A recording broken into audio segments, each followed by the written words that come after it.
جاوید مولوی سے سوی که باچا د کل جهان شي سبا کړي چې مرګره د شیطان شي سبا کړي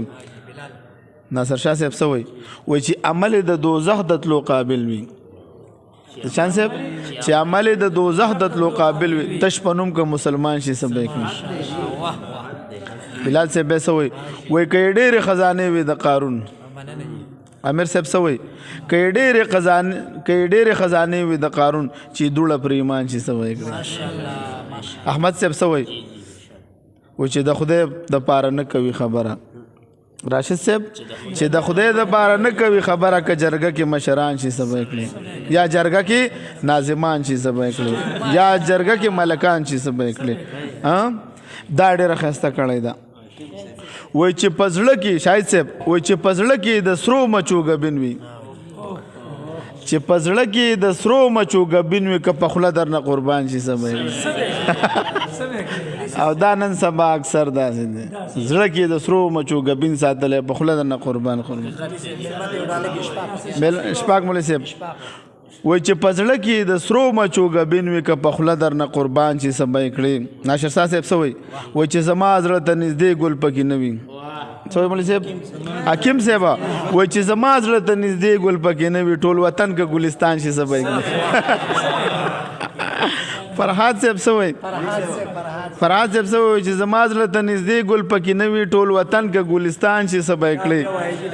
وای چې په کوم ګل کې خوشبويي او ښایست نه وي انس مولوي صاحب پاتې دی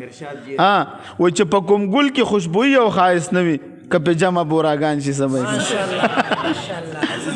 عزیز مولوي صاحب ضیاء الله مولوي صاحب راغی دا ډېر خطرناک دغه دی کړی ده وای چې کارونه د پښتو او غیرت نه کړي ضیاء الله مولوي صاحب چې کارونه د پښتو او غیرت نه کړي که ورپورې نوم افغان شي سبا کړي ضیاء الله مولوي صاحب وای چې کارونه د پښتو او غیرت نه کړي چې کارونه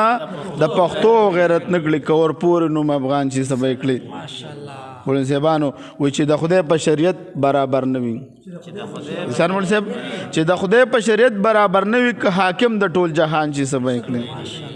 بیا وای چې چلیږي رشوت په محکمو کې چې چلیږي رشوت په محکمو کې که په نوم اسلامستان شي سبا کړي وای دروازې چې پکې بند د انصاف وي دروازې چې پکې بند د انصاف وي دا وطن ښه دی چې وران شي سبا کړي وای چې په ګوټ ګوټ کې د وطن بدامني وي څه وایي چې په ګوټ ګوټ کې د وطن بدامني وي که په نوم امن امان شي سبا کړي وای امین جان اصلان به دې عزت کړي که خلاف دې رزیلان شي سبا کړي امین جان اصلان به دې عزت کړي